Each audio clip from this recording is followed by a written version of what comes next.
ഒന്നാമത്തെ പ്രാർത്ഥന, ദൈവത്തെ കുറിച്ചുള്ള ഒരു പരിജ്ഞാനം അവർക്ക് ആവശ്യമാണ്.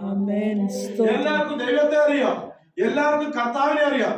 പക്ഷെ കർത്താവിനെ അറിയേണ്ടതുപോലെയുള്ള പരിജ്ഞാനം പലരും പ്രാപിച്ചിട്ടില്ല. സ്തോത്രം, സ്തോത്രം. വിശ്വാസ ജീവിതത്തിൽ വന്നിട്ട് എത്ര വർഷമായി നല്ല കാര്യം. നമ്മൾ എത്രമാത്രം വിശ്വാസത്തിൽ വളർന്നിട്ടുണ്ട്, എത്രമാത്രം കർത്താവിനെ നമുക്ക് അറിയാൻ കഴിഞ്ഞിട്ടുണ്ട്. അതാണ് ആ പരിജ്ഞാനത്തിന് വേണ്ടി ഒരു പ്രാർത്ഥന.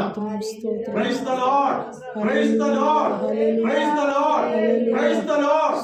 നമ്മുടെ വിശ്വാസം ബലപ്പെട്ടിരിക്കുന്നത് കർത്താവിനോ എത്രമാത്രം നമുക്കറിയാമുള്ള പരിജ്ഞാനം ഉണ്ടെങ്കിലും പറ്റും. ഈ പരിജ്ഞാനം എവിടുന്നാ പ്രാപിക്കുന്നത്? ദൈവത്തിന്റെ വചനത്തിൽ നിന്ന് പ്രാപിക്കുന്നു. ഈ പരിജ്ഞാനം എങ്ങനെ പ്രാപിക്കുന്നു? നമ്മുടെ അനുഭവത്തിൽ നിന്ന് പ്രാപിക്കുന്നു. ഈ പരിജ്ഞാനം എങ്ങനെ പ്രാപിക്കുന്നു? മറ്റുള്ളവർ ദൈവത്തിന്റെ വചനം ശുശ്രൂഷിക്കുമ്പോൾ ഈ പരിജ്ഞാനം വളരുവാനായിട്ട് ഇടയായിരുന്നു. കർത്താവിനോടുള്ള, കർത്താവിനെ കുറിച്ച് അറിയുന്ന പരിജ്ഞാനം വർദ്ധിക്കുന്നു. കർത്താവുമായിട്ടുള്ള ബന്ധം വർദ്ധിക്കുവാനായിട്ട് ഇടയായിത്തീരും. മലയാളത്തിൽ ഒരു ചൊല്ലുണ്ട്, ആളടുത്തറിയണ പൊന്ന് ഉരച്ചു നോക്കണം, അല്ലേ? ആളടുത്തറിഞ്ഞാലേ നമുക്ക് മനസ്സിലാകുള്ളൂ നമ്മൾ ദൂരമേ കണ്ട വ്യക്തിയല്ല അടുത്ത് നിൽക്കുന്നതെന്ന്. ഹല്ലേലൂയ. പലരും ദൂരമേ നമ്മൾ അവരെ നിരീക്ഷിക്കുമ്പോൾ സ്നേഹമുള്ളവരാണ്, കരുതലുള്ളവരാണ്, പലതുമൊക്കെ നല്ല ഗുണങ്ങൾ ഉണ്ടായിരിക്കാം. പക്ഷേ അടുത്ത് വരുമ്പോഴാണ് യഥാർത്ഥ സ്വഭാവം മനസ്സിലാക്കുന്നത്.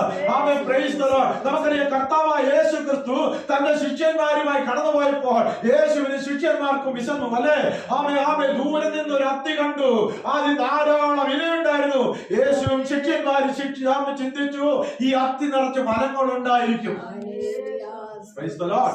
അടുത്ത് വന്നപ്പോഴാണ് കർത്താവിന് മനസ്സിലായത്, ഇതിന്റെ ഇല മാത്രമേ ഉള്ളൂ, ഇതിന്റെ അകത്ത് യാതൊരു ഫലവുമില്ല.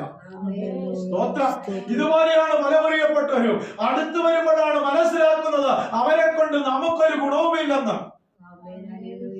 കർത്താവിനെ അടുത്തറിയുന്നവരും ആ ബന്ധത്തിൽ നമ്മൾ ഉറച്ചു നിൽക്കും. ആ ബന്ധത്തിൽ നമ്മൾ അടിസ്ഥാനപ്പെട്ടവരായി തീരും. കർത്താവിന്റെ പരിജ്ഞാനത്തിൽ, കർത്താവിനെ അറിയുന്ന പരിജ്ഞാനത്തിൽ എത്രമാത്രം നമ്മൾ വളരുന്നു, അത്രമാത്രം കർത്താവിൽ നമ്മൾ വളരുവാനായിട്ട് ഇടയായി തീരും.